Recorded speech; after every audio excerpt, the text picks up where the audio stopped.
Hello, everybody, and welcome back to another interview. Today, I have a very, very special guest with me.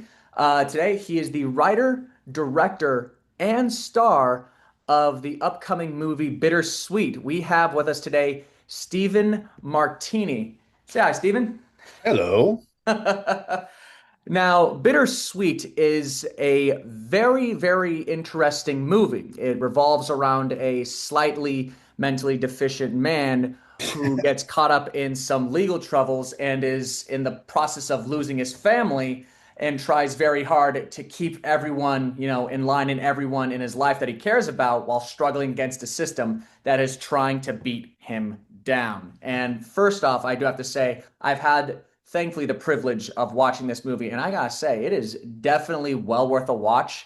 I do think it deals with very, very complex themes, such as like trying to handle all of these deeply complex ideas, such as family, having to deal with laws as well as rules and regulations, while also struggling with a mental disability such as autism. And on top of that, you know, there's without getting too much into details, there is a subplot that revolves around Sam, who is the main character played by our lucky guy Steven here, who he's caught up in this very weird situation where he is trying his hardest to do right by his family while also being kept from his family. It is a deeply intriguing story filled with pretty complex acting. So before we go further into that, Stephen, when can we expect Bittersweet to release, and where can we watch it, if I may ask?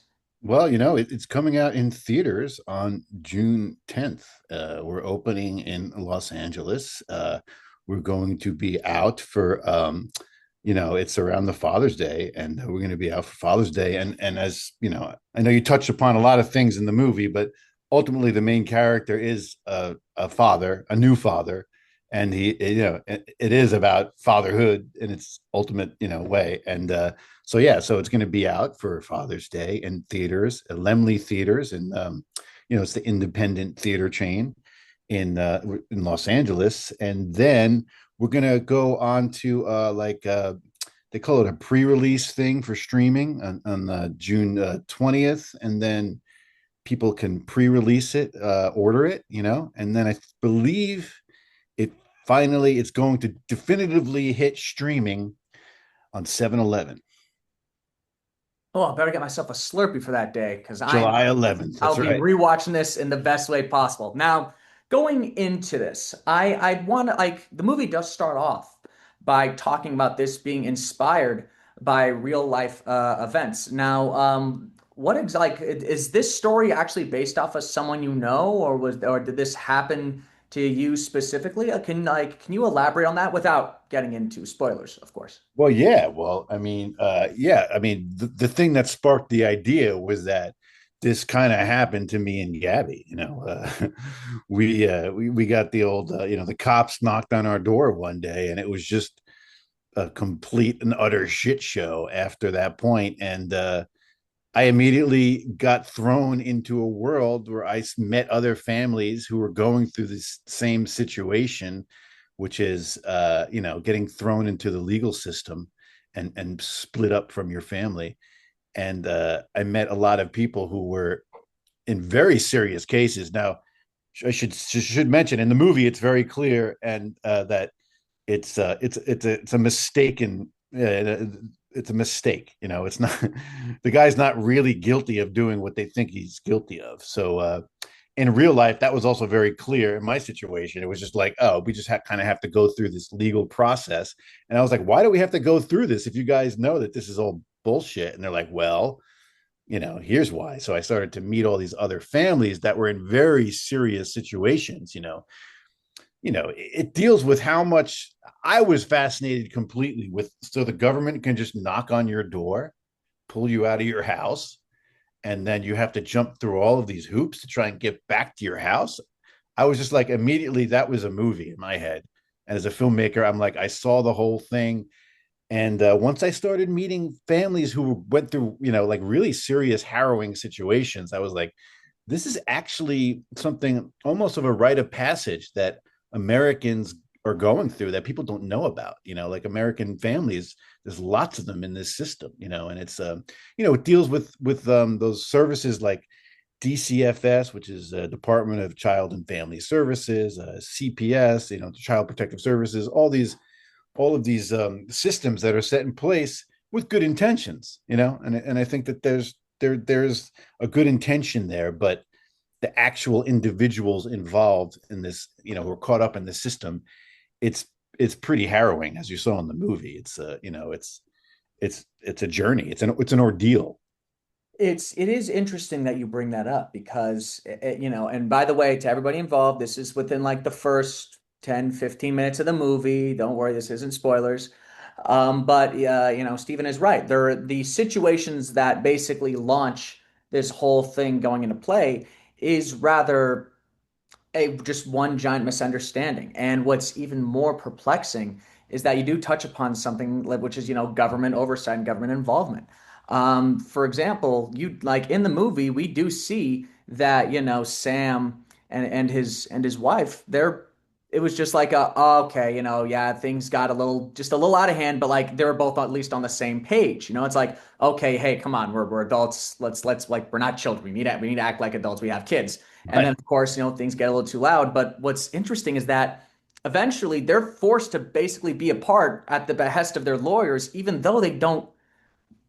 I found that to be so weird because, well, not weird, but more disturbing Mm-hmm. because, just as you did some time talking with these families about their experiences, I did some research, through, you know, amazing like lawyer-based YouTube channels and That's my son.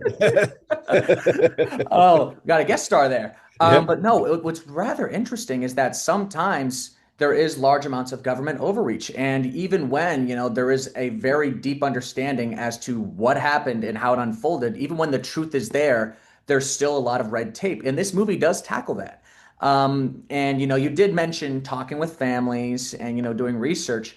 But through the actual filmmaking process, did you have consultants on? Did you even have like you said you mentioned talking with families? Did you like show them like either script pages or like a rough cut of the movie and be like, so when this played out, like, because I know you also pulled from your own experiences, but having multiple perspectives on a certain topic usually lends to a better creative understanding. So were you showing these people that you consulted with like the script and what you shot in order to make sure you got the best understanding of the story possible? Or was it just like, I feel like I'm going to translate what I went through and I'm going to show the audience the best way that I can about what it is that me and my family went through?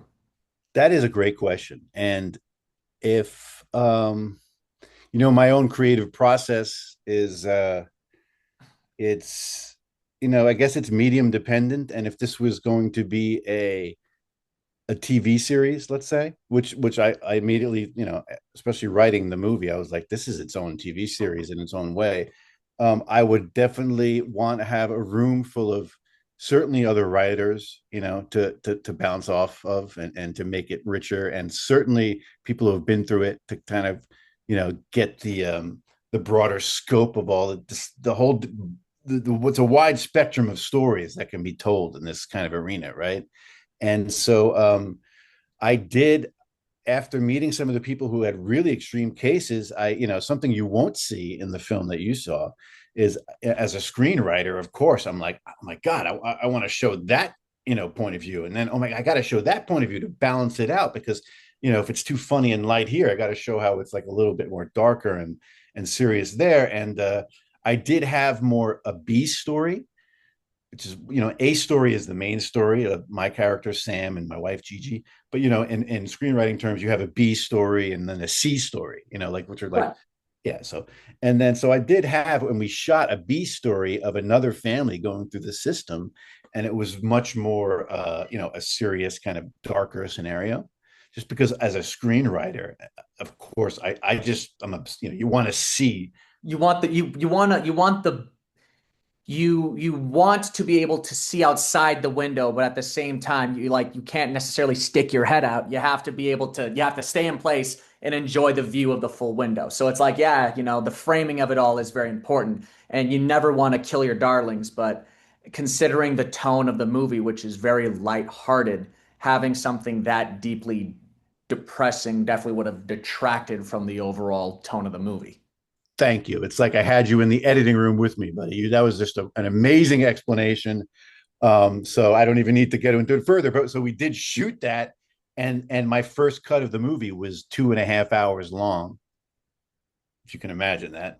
So at some point, that's just part of the process. But I had all the scenes, I had all my script, I had all the lines, I had every act. As an actor, I want to give each actor their moment to milk it. But 2.5 hours for a movie, I don't think people have the attention span for that. And so eventually I got a great, amazing editor, like a ninja editor who works for Blumhouse, and he cut the movie down to 85 minutes.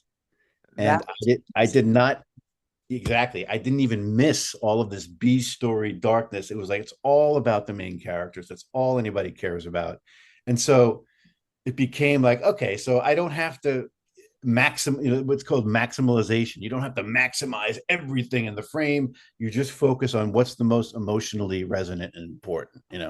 Exactly. When it comes to very character driven stories like this, which that I would say BitterSweet is in some sense a character analysis of a father, put in a very tough situation. I do believe that for situations like this, a very small scale story is definitely the best possible route to take in analyzing a certain character. Sometimes not everything needs to be granular. Sometimes small scale is definitely the way to go. Well, I And agree, especially as a screenwriter, that's a trap you fall into all the time. And I knew that again, I knew I wanted to write this movie where we could just roll out of bed and shoot it on my iPhone. I kept thinking I'm just going to make a movie for as cheap and small as possible. So it was always a battle with the story. Where does the story want to go, and what can we actually afford to pull off? of course, Yeah. But does that answer your question? So the answer to your question is my process is always I need to get my own spin on what's happening, and I have to have my own voice to, give a point of view. But if somebody else has something else that's like, oh, dude, you got it, I'm seeing something else. I did. I talked to some dudes who went through it, and some of them were a little bit worried about the comedy, because there's a certain comedic element in it, and I yeah. understand that. But as an artist, I think that's my mission to ride that line and to find the way to still bring levity and lightness and love to a shitty situation that you could make a horror movie about this subject. It could easily be a paranoid horror movie, and I was very aware of that the whole time. So I think it actually adds to the overall storytelling of it. So I think it's really interesting. It helps bring light to very dark situations. Right. Um, and following that topic about inspiration and even, tone, what I found kind of interesting is that there were a lot of similarities and, well, there is common threads that this movie does have in similarity to I Am Sam. Now, I'm not saying to people, Yeah. this isn't like a one for one remake. That is not at all what this is. But there are certain beats that are very, very similar. So I'm wondering, when you were making this movie, did was I Am Sam kind of like in the back of your head going, huh? It Like it made me wonder, should I name I named the character Sam. It felt right. And then when I started to, recapitulate, wait, where is this coming from? Am I, as an artist, you're like, am I grabbing this from somewhere? Am I, you're ripping something off, or is this what are you inspired by from other media, not from real life? And you always have to question that. And you know what? I just kept running up against like, yeah, I don't care if there was a movie called I Am Sam. I think it's right for this. And so I kind of felt like if people saw that movie, then subconsciously they might bring that in and understand that this guy is not quite all, he's on top he's of it. not quite all not to say he's not quite all there, I think would be a disservice because that would imply that his thoughts are just very empty And Right. and bittersweet is not that. This is That's like true. Sam Great point. and Great point. yeah, and Sam in this movie is a very, very loving guy who just wants to keep his family together. Sure, he may be aloof, a bit of a dunce at times, but to say Right. that he is empty-headed is not the right way to go about it. Good point. Great point, man. You're good at this. Do you Now, write also? You write your own screenplays or I do. I'm a writer. I would love to be able to make my own movies someday, and to see you bring all your whole team together and just be like, guys, we're making a movie. We're yeah, you guy over there. Yeah, you come over here. We're making a movie. Yeah, come on, we're doing it. Like that, it is inspiring, and actually to kind of move on from the inspirations. And I want to talk about the shoot. oh, You mentioned earlier that you just were like, roll out of bed and shoot on an iPhone. Like, what was the shoot like? Like getting everyone together or like getting your gear. Like, what was that like? oh man, that's just first of all. Oh, I know that's a loaded question. I do apologize. Yeah, no, but first of all, the notion as soon as I was like, I'm going to shoot it on an iPhone, and then I talked to a real DP, my cinematographer, and after like 3 seconds, she was like, no, we're not going to shoot it on iPhone. And I said, you know what? I don't actually at some point, since I have to be in it, I don't really want to care how like from the outside in, I just want to be in it. And so like you just shoot it and make it look good. And she was like, I'll make it look good. And I trusted her. I saw her work. And I actually, I offered my DP co-directing credit because there was a point when you're performing as an actor and and the camera's right there in front of you, you lock into it at some point. And like with my DP, her and I were like it would just change my performance. Like when I would feel like we were in simpatico, I needed it's like a dyad. You know what a dyad is? It's like Yeah, it's duality. It's where it's working synonymously with one another. exactly. And maybe mostly even silently with through instinct and intuition. So it's like it's just something you feel and and so yeah, so I offered her co-directing credit, but she had no interest in it. So And that like one that shows signs of one hubris, right. willing to put your ego aside. That's a necessity for any good filmmaker. So the fact you're able to be like, hey, you've done like a good bit of work on this. Do you want like a co-directing credit? Like, because you've done like it's recognizing, the work other people put into it, like when compared to you. Which actually, I wanted to get into that as well. All right. You not only star as Sam, you wrote the thing and you directed the thing. You basically pulled triple duty on this thing. And I wonder, because for me, I've acted in front of the camera, I've been behind the camera. I never try to do it at once because I find it's too, like it gets a little too much at times. Now, I can't imagine. What was that like for you having to pull triple duty? Oh man, whatever what you just did, it's too much. It's exactly that. And not to toot my own horn, but I also did the music, after and some of the music, half of the music, right? And I did the first cut, the edit. I edited the 2.5 hour cut. I just wanted to make sure I got all the right takes and all the right performances in the spine of the movie so that I could trust, a Blumhouse ninja to come in and make it, good. But on set, man, it's not fun having to act and direct at the same time. I always say that the reason why I directed it is to protect the script. I know the script, and I've been around the block. Like I know the minute you have somebody else come on, the minute it's in production, a director wants to get their own point of view on it, and I understand it. I respect that. Director will often rewrite it as much as possible, especially during the shoot, and I understand and I respect that.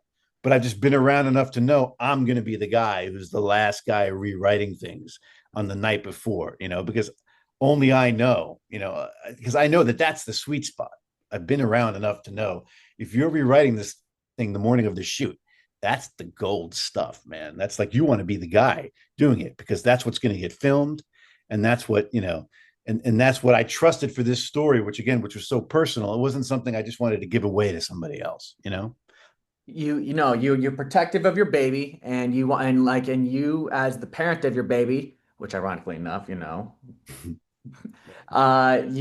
want to be able to make sure you guide it and nurture it to a way that you see fit. Having to hand it off to somebody else, excuse me, um, is not necessarily a path any filmmaker wants to take. Having If you're being paid, if you're being paid well enough and the script is something that you don't necessarily have such a personal attachment to, and your intention was maybe just to sell a movie, fine. That's fine. But of course. again, I've been around too long and I've done too much to know. I know, you know what I mean? So Of course, of course. And going a little more into the editing team, like you had a whole I did a little research on your film. You had a whole team of editors, you had Patricia, Tato, Douglas, and Andrew. It seems that they were not all working synonymously with one another. This was like a handoff from one to the other. So what was so that like? Because you had a 2.5 hour movie, which is needless to say, I'm not like hands aren't even in frame anymore. So you had to get it down to basically that nice sweet 80-minute mark. So describe to me what that post-production process was like. well, honestly, so we finished. So it took, first of all, we didn't shoot it all in one stretch. Oh, of course not. We shot it over the course of a few years. So Really? altogether, yeah. I mean, so it's we didn't have all the money at once. Again, this is indie, so we had to do sections and blocks. Part of the story is well, I'm not ruining anything, but my son in the story, our son is about to walk for the first time in the movie. He's almost a year old, and we had to wait for this kid to learn how to walk. We got this kid who was just incredible as an actor. I don't even, you don't even want to like say too much, it's like you don't want to ruin it. But he was premature. He was a preemie, and it took him a long time to learn how to walk. And so we actually got him on camera, doing that for the first time, which I knew for me emotionally, I had to sell that moment more than anything in the whole movie because if that didn't work, I'm not going to cheat. What am I do? CGI legs, a baby walking, like that's just going to look ridiculous. So anyway, so we shot that over the course of a few years, and then since it was SAG ultra low budget, I wanted to make sure my actors get paid right. I've been an actor long enough to know there's nothing better than showing up on set, giving 110%, and then getting like a check and getting some money for that. Because that's like, thank you. I showed up. This is not just glory and vanity for me. It's like it's work. Exactly. So SAG made me pay money up front as they do. They have to pay like a collateral. So I paid them $8,000 and they held it. They hold that money, and that was my post-production money. It was the $8,000 to pay an editor, right? And SAG holds the money for as long as possible. You can imagine why. Of course, of It course. goes in a bank somewhere, it gets some interest. They're making money off of your money, and it's like that's the way the cookie crumbles. And I've been around the block to know, but it's certainly frustrating and annoying when you're waiting for the money so you can pay your editor, right? Right. So I took it upon myself to get Adobe Premiere and edit the first cut myself. I've edited movies before. I edited a film I made called Lymelife. Came out in 2009. I edited that and I'd written that. I edited my first film a little bit. So like I knew editing is rewriting. I know it's writing. I feel comfortable, my hands in the machine. It takes a little bit of time to relearn the programs, especially Adobe Premiere at the time. But I spent about 6 months waiting for the $8,000 to come back, and I just cut my 2.5 hour cut. I used all my select takes. I put all my music in. It was 2.5 hours. It's my script, and I knew nobody was going to watch it. I couldn't even watch Scorsese's The Irishman. That was 2.5 hours with Pacino and De Niro, and it took me 3 weeks to watch it. So like, I don't have that big of an ego. I'm like, okay, I know I need to get this down. So finally, when SAG gave me the money back, the $8,000, I called up this editor who I knew was a genius because he did those Blumhouse movies, the Unfriended. You ever see that movie, Unfriended? Great Right? It's movie. it's all it's Great all movie. on the computer screen. It's all the editing. And I'm like, this guy is a genius. He's a Picasso.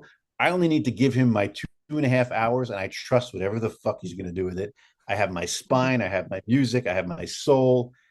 And so he gave me this 4 85-minute cut. And it was so amazing. It was so beautiful. It was just super sad. Like the music, the cues he used, for some reason, it was just so sad that like I couldn't even grapple with, wow, okay, I understand there's movies where you walk out feeling, you walk out feeling that like, oof, oh God, that was, but that's not my voice and my message and what I was going for. And so like, so then I spent more time working with some other editors to bring levity. And then I also, again, me with the music, the way I made musical changes, so that it would just bring up some levity and stuff. And so then each editor basically contributed their own way to bring levity to this ninja's amazing like dark cut of my movie. So, wow, that is interesting, There you go. and like ooh, sorry, my head got too close to the camera just there. But no, I understand. No, that much I understand because there are times when you're working with an editor, as a director, and you're like, oh man, this cut is amazing. I really wish I could release it, but this is just not quite the movie I want. Yeah. So it's like on one hand you're battling with ego Yes. because Yes. at one point you're literally you're an audience member of your own movie. You're watching it. You're like, man, this is great, but man, that ending, and you're like, wait a minute, I'm the one making this. I can change the ending. So I can That's only exactly it. imagine what was going through your head as you watch that initial cut and you're just like, man, I wish I could change the ending. Wait, I can. That's my power. No, but Yeah. I can only garner just like the workload and just working with all the editors to get to that version of the movie. And I can I Dude, and over the course of dude. like when did you start filming the movie?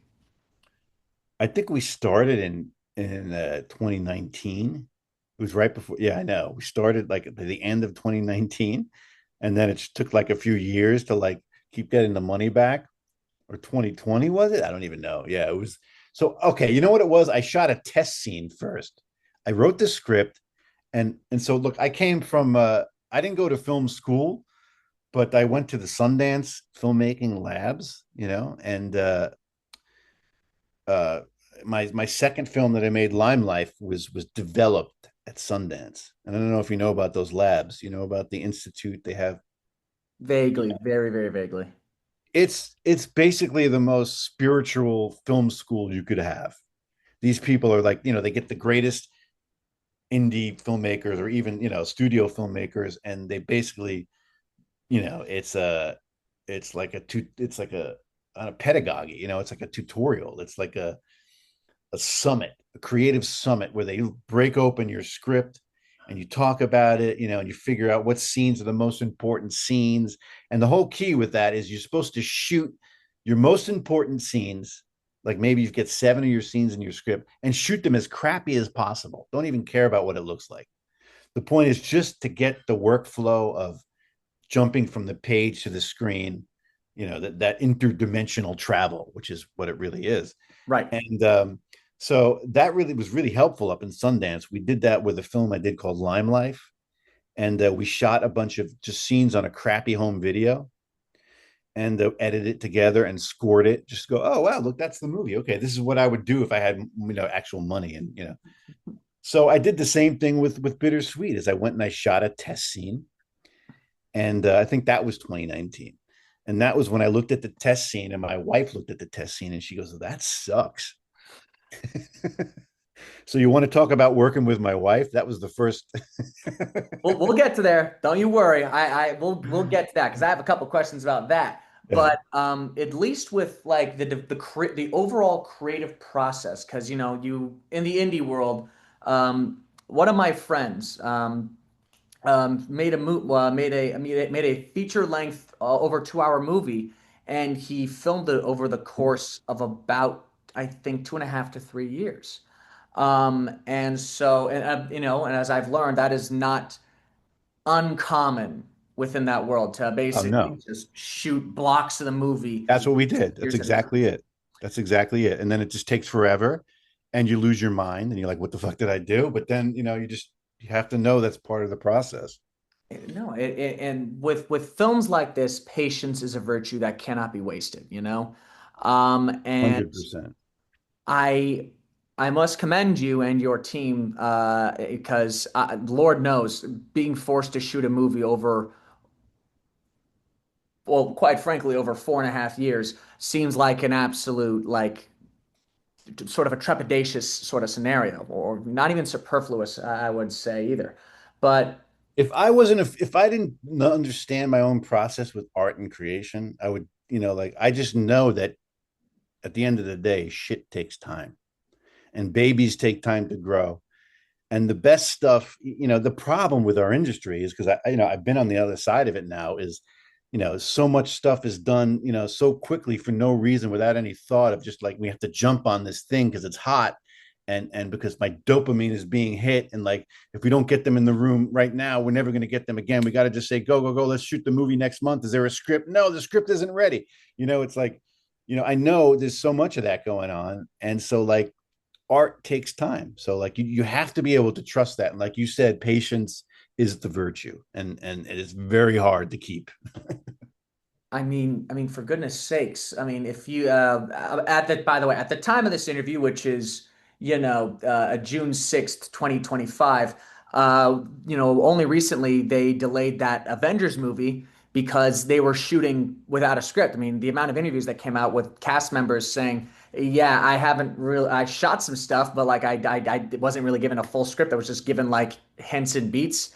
So I do think that taking time is something that I believe more filmmakers should be doing, and we are seeing that. Kubrick was the master, right? Nobody can even question that. That's like he knows his shit, right? It's like it takes time. That's it, right? Precisely, precisely. So, I can never knock on someone for actually, being meticulous with the process, whether it is necessarily given or Forced, forced, right? yeah, forced. Well, Um, yeah. what's interesting about separating up the shooting is the benefit of that, even though it's crazy with, continuity and reorganizing everybody. There was a couple of benefits to it, which is like we had like 6 shooting blocks together by the end, but like all together, we got together like 6 different times. That's like shooting 6 episodes of like a mini series or a show. So our crew and our cast, we were like, it was like family. Everybody getting together. Everybody just wanted to keep showing up, So it wasn't hard to get everybody back because, again, another thing with my wife working with her is she, made sure the energy on our set is just you're gonna want to be on our set. It's just like creative and fun and positive and just like to balance all the chaos and and the hell. And so it not only does it give you that, but then it gives you time to like step back, look at the footage, edit the footage, rewrite the script, because that happens anyway. Except people have to do it so fast, and the way movies are usually made, they have to do it so fast that it sucks. But like if you have some time, you can look at the cut. When you do a sculpture, he steps back, he looks at it like this, he looks at it from this angle over there. You know what I mean? You got to go, huh? Look at the, oh, I see a little thing like that. You know what I mean? And it's just, it takes time. Exactly, exactly. And even going back to what we discussed earlier about, pulling double, triple, quadruple duty, it's great because I can see how the creative process could be for someone like you, where you're on set, you're an actor, you're bouncing off your other actors, and then you're taking a step back as a director, looking at the shots, but then you go full director mode in post and basically seeing what you're given. And now we can actually kind of get to that to what we hinted at earlier with Gabrielle. So you mentioned actually that you were able to bring everyone back because everyone just had such a good time working on this thing. That's like, hey guys, we're gonna shoot more stuff. Okay, let's go. And it's like, Yeah. of course, by the way, for those watching, BitterSweet also one stars Gabriella Kuleif. Is that her Kuleif? Is that her Cool, cool life. Cool Life? Cool Life. His real actual Wife. Yeah, his Manhattan. real wife as Sam's wife. So it stars her as well as William Baldwin and Nick Novicki. So this does have a pretty good cast, but Also, by the way, also Andrew Leeds. If you know Andrew Leeds, he's recently on Barry and Silicon Valley. But him and Right. I go way back because 30 years ago we made our first movie together called Major Pain, and it was a kind of a 90s comedy classic, and we both played the cadets underneath Damon Wayans, and I was the lead. I was like the main rebel, Cadet Alex Stone, and Andrew Leeds played the traitor, the rat bastard who in the end of the movie he trips me in the relay race, and he he cheats. So Mhm. in the movie he's my enemy and my nemesis. So I had to cast him as my lawyer in this because I thought it would be so funny. It'd be like that. It'd be like that reversal, and we'll get to working with Will and Nick in a bit. But I really want to know what it's like, working with Gabby, with your wife, because you hear a lot of stories about actors acting across their spouses, or directors directing their spouses, and you have success stories like John Krasinski in A Quiet Place, and then you have disasters like with Gina Davis and her ex-husband on that pirate movie that came out those many years ago. But from what it seems and what I've heard, things with your wife went pretty well in the movie. But tell me about the process of working with her. Well, Cutthroat Island was the movie I think that Gina Davis Cutthroat made. Island, that's what it was. That's what it was. It But wasn't even that bad, that movie. It's actually pretty good if you watch it again. I remember watching it when I was well, I can't say film school. I was in high school. My teacher did a whole segment on it because we did a whole section on like over budgeted movies and like things that are overshot, which Cutthroat Island had a notoriously troublesome production. But that's a discussion for a different time. But the talk of like I'd like to know, what was it like working with Gabby? It was at first everybody was like, dude, what are you crazy?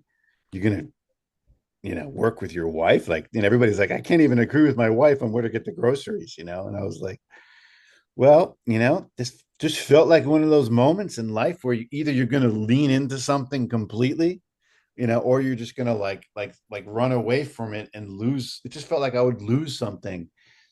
It just felt like such a personally intertwined story that we yeah, it just felt like I wanted the only way this thing was going to get made like the way that we did was for us to do it together. And at first it was like, do I want to get notes from my wife?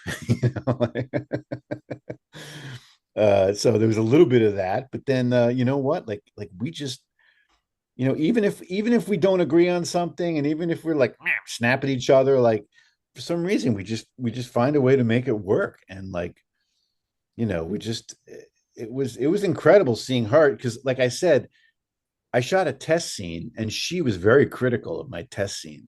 She was like, that sucks. And I was like, oh, you don't understand, I did this at Sundance. It doesn't matter how it looks. She's like, yeah, but it looks like a stupid home video. I'm like, yeah, but it's not about that. It's about the she's like, well, if you want to actually produce it, you can make it look so much. She had all these ideas how to make it look better. And I was like, okay, all right, them's fighting words, baby. You're just, oh my God. Trust me. If you have such great ideas, and by all means, let's do it. You produce it. She's like, okay, I'll do it. And then like, there we go. Having it's humorous and also loving it the same way because it's essentially it's your lady going, oh, for God's sakes, this looks like shit. Look, honey, like you could do better if you did it right now. I'm sorry. Well, we're going to do that right now. We're going to make this thing right now. You're just like, okay, yeah, no, I was already going to do that, but if you're on board, let's do it. Well, So that was it because I felt so like it's very it's my process. You don't want anybody to criticize your process. Like you have to make shitty first drafts. Like that's just it. You have to suck and expect it to suck. And until you can until you're ready to show it to people without being totally embarrassed, without wanting to vomit on yourself, as it takes time. And you don't want anybody to criticize it too meanly in between them. So it's a balance of thick skin and 5D chess. precisely. Like what was it? As a filmmaker, you have to learn to take criticism and take notes. And it Yes. when I'm Yes. hearing your wife and you had a very good collaborative process while making this. Yeah. Well, what I always say is I'm like, look, I don't want to take things personally, but if I do, just let me react. Let me have an emotional freaking meltdown as I, and but just don't take me personally. If you're gonna, criticize me, then and then we'll once I can react, then we can figure out how to like orbit around the issue and then find the solution. So I mean, hey, and that's what any good acting directing duo do. They find the little gaps in the character and in the script, and then they work together to basically fill those gaps and create something that is both fulfilling and rewarding for both parties involved. So it really is nice to hear that things went, I mean, I'm not going to say smoothly, every it's even not smooth, no, but of course it's not. You're an actor and a director. There are going to be times where you guys butt heads. But the fact that, you watch Bittersweet and you see the relationship between Sam and his wife, and it's you feel the love, you feel the nurture, and it's very deep and rich with what they do say to one another and what they don't say. So, I commend you on your acting work, and I commend thank you. her on her acting work because But yeah. there is a lot of things in real life in couples that you just you don't say things, and B, you don't really know how to say certain things. So it's like, again, and that's what's great with drama and making films and stuff, is what's underneath it. Precisely. And now moving away from Gabby, let's talk about getting William Baldwin in this movie. Who, by the way, I am like, yes, people, he is in this movie. He's not only in the trailer, but his name's on the poster. But his scenes are are so incredible. So like I'm not going to spoil who he plays. Honestly, I when I watched it and when his character came on screen, I was so caught off guard. So I want you all to go into it fresh. So without spoiling who he is and what his character, just try in as vague terms as possible. Describe what it was like getting him on board and like how you pitched his character to him. Just yeah, sorry. So Billy and I go back, probably around 20 something years, when he was I worked with his brother Alec on a movie called Lymelife, and Billy Billy was also a producer on that. So him and I met then, and I'd stayed in his apartment on Central Park West, and we were we had a great time. I mean, I grew up watching that guy and all those guys. So for me, I was like looking up to these guys. But I got to stay in their house, and it just became like, when this role came ready to go, at first I thought, well, maybe should I go to Alec Baldwin, because I'd done a movie with him before, and he was, he's known as this hyper masculine, presence, Of course, of course. and so that was the kind of the first thing I thought of. But then, Alec went through a lot. He's been going through a lot. So Yeah, so it was more of a matter of you want to know what he's a little busy, kind of he needs to focus on himself for a little bit. So you went over to but his then I remember I was like, oh my God, Billy would be amazing. And not only would be great, it would be caught off guard, because Billy's like, so I have a brother, I have an older brother, and Billy's older brother's Alec, and we always bonded on that. Me and my brother worked together, they worked together, and Billy's like the nicer younger brother who's more congenial. And I mean, look, I don't want to offend the Baldwins, but I think Billy's known as, he's very personable, he's very charming, he just knows how to, he's got a little bit less of that, that yeah, intensity. Ah. that edge that Alex got, which, I respect. I edited Alex's performance in Limelife, so like I know how the man works, and he's incredible. And so I was really looking forward to working with Billy, and I was like, oh, this would be great. And so yeah, so that just became a process of like calling agents and calling people, and then of course the money situation. You have to get some extra money for somebody to show up for you know a few days, and so he responded right away. He got what it was. He knew that he was very interested in. What could I say? The character, I guess he's kind of a men's rights. He's a men's rights lawyer, if you want Oh, to say that. like I said, I do apologize. Like I know you want to talk about it, but at the same time, I just for people that haven't seen this movie, he comes in like an absolute wrecking ball. And like every he steals, pardon my French here, he steals every fucking scene he's in. He has this really brilliant way of balancing comedy with like this legit sort of energy that's like oh shit, you're serious. And it's like he has this comedic side that is perfectly balanced with this level of intensity that only a Baldwin could really provide. And I'm sorry, I took your time away from you on that one, but No, dude, I agree, man. I was, I was just blown away by his ability to do that. And I actually thought it was, yeah, somebody like Alec might have made it even more too, because he was, that show he did, Dirty Rock. He was so funny. Like I'm really happy with the way that Billy rides the line, in his performance. Hey, nice another song. guest spot, another guest spot. Yeah. But overall, like, and that's the thing. Will does have, he does have a little bit of screen time.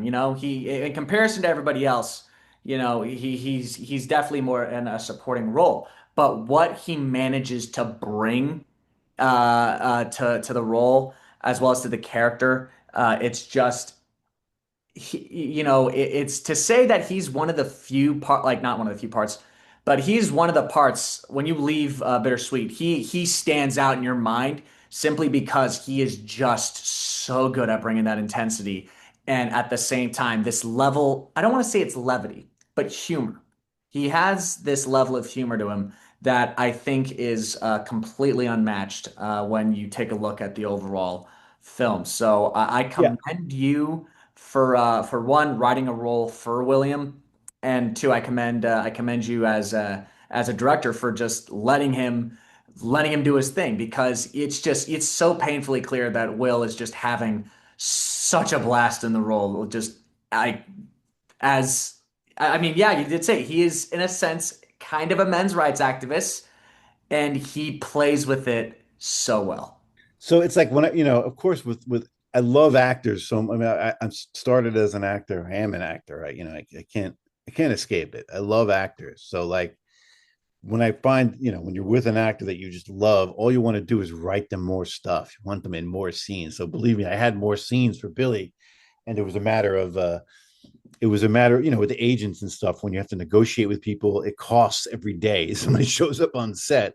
So it's like I had to cut some scenes that he was in, you know what I mean? So it was like that's the case with all this stuff. So that's why I wanted to be the writer on point, because I'm the one who has to constantly be rewriting things while we're in motion, because you can't always get what you want, and you have to figure out what you need. So Precisely, precisely. And look, there's so much more that I could ask you. There's seriously, there's even parts of the movie that are a little spoilery that I would really love to get into, but at the same time, you know, there's only so much that we can talk about before we kind of dilute a lot of the talking power of the movie. So, that's true, because people don't even know what we're talking about. They can't see it. Exactly. They know they hear William Baldwin. They hear about your wife playing the Right. wife character. But at the same time, at the end of the day, what I want to do is I want to tell people, I want to grab them, I want to say, go see this fucking movie. It's well worth your time and it's well worth the price of an admission ticket. So, I'll circle all the way back to the beginning. We talked about inspirations. We talk about, your ability to, quite frankly, perfectly balance writing, directing, acting, editing. Thank you. I appreciate that. So, one thing that I think we can all agree on is you're a creative. At the end of the day, you are a creative that wants to create, and you have clearly created something that I believe is well worth people's times. However, that being said, like when you are essentially done creating something, it's not just okay, I'm done. No, it's you go on, you move, you keep pushing forward. So I am wondering if you're allowed to speak on it anyway. Are there any other projects you have coming up? Anything that you want to tell people about, or any sort of like, or something that you really just want to be like, this is one thing I really want to make. Like tell me. That's definitely how I definitely, there is a little bit of that. You don't want to dip into the, oh shit, we're actually done with this thing. Now I have to go out and shoulder another boulder up a mountain. You know, Exactly. that's And that is a daunting thing. I'm I not have gonna. scripts though. I've written scripts. I have so it kind of depends on a lot of this stuff. It depends on what gets traction and what makes heat for other people to be interested enough for you to get money to make your next movie, right? Right. So it's like I have a bunch of scripts ready to grow. I have a sequel to this thing ready to go. I have like a series if people want to see, because those social workers knocking on people's homes. To me, I was like, oh my God, every home is a story. Every door is like a different couple, a different family. So I have that ready to go. I also have like, as far as like film, just like making a movie, I actually decided at some point to I was at AFM American Film Market, right? And I just have you ever been to those things? I had the chance to go a couple of years ago, but unfortunately, due to familiar reasons, I was not able to attend. Oh well, Yeah, yeah, it's good either way. You either get something from it or you get completely overwhelmed and like fuck this, like. precisely. But what I got from it was the making a movie and being the creative part is 180 degrees different from the actual people who are out there buying movies, selling movies, and distributing movies. All they want is a poster, you know, a log line with something that grabs them. All they want is so I kept saying, so you can sell a movie with a poster with fangs and some blood and some breasts on it, right? And I Right. kept seeing all these stupid vampire movies, and I was like, you know what? I'm just going to write a vampire movie, but I'm going to do a vamp because with bittersweet, it's like I kept hearing this thing like, oh, it's a dramedy, it's a dysfunctional family dramedy, it's a courtroom dramedy. We don't know how to like sell this, we don't know how to sell that. I just got so tired of hearing that. Like, I'm just like, okay, fuck you. I'm gonna write a fucking vampire movie then, but I'm gonna do it my way. And I'm gonna believe if you saw bittersweet, you're like, is this how the guy makes it's such a so bittersweet, I think, is such a unique, like you don't really see that kind of a movie right now. From that point of view, you don't really get that. So like Oh, I bring that my voice to whatever I write like that. So anyway, so I wrote a vampire movie that's a very different kind of vampire movie. So well, considering, we have stuff like Nosferatu, and we had even Sinners, which, see, if for those of you that have seen Sinners, you know that there are certain moments in that movie where you're just like, I have never seen this in a vampire movie before. So, I do believe that when it comes to trying to do things that no one has seen before, you have to be like, oh, you want to know what? I want to make this. And I know it's going to be hard to sell, but I do believe this is something that people not only will want to see, but this is something that they should see. right, And that is conviction that I right. believe drives every good filmmaker. I agree 100%. So now it's just like I got it and I'm stoked about it. I can't stop thinking about it. It's the greatest, you know, it, it's a midlife a vampire who's been a vampire, but he got turned at 50, right? So and 50 years ago, he's been 50 for 50 years. So it's like, and he wakes up, his teeth are grinding. He can't really sleep through the day. So he wakes up too early and the sun burns his skin. And he's like, God, he's having a hard time being a vampire. So that's the start of it. Okay. So it's a very midlife crisis version of how the fuck am I this thing forever? My goodness. Well, I would absolutely love to see that get made. And with that being said, to everyone watching, this has been Steven Martini, who has written, directed, and stars in the upcoming film BitterSweet, releasing in theaters on June 10th and then coming to streaming sometime on 7/11. So if you aren't able to catch it, in theaters when it releases, be sure to catch it on streaming and make sure to watch and make sure to get yourself a Slurpee. And before I end this lovely, lovely talk with you, my man, is there anything else you'd like to say? Yeah, from what I know now, I think it's going to be at Lemley Theaters from the 10th to the 19th, and then if it extends, it'll extend. But it's going to go on streaming 7-Eleven, and so far I know it's Apple and Amazon. I don't know the exact. I'll find out and I'll tell you so you can tell people where to find it on the stream. Oh, well, thank you so much. And to everyone watching, thank you very much for joining in. Stephen, thank you so much for being with me. To everyone else, have a great rest of your day and take care. Hey ho, sir. Hey guys, I really hope you enjoyed. Thanks so much for watching. You can check out our website for all the content we produce. Clicking all those YouTube buttons makes it so you see more content from myself and the other amazing creators at Kai's Corner Productions. All donations help us produce more stuff like that for you. See you guys in the next one. Peace.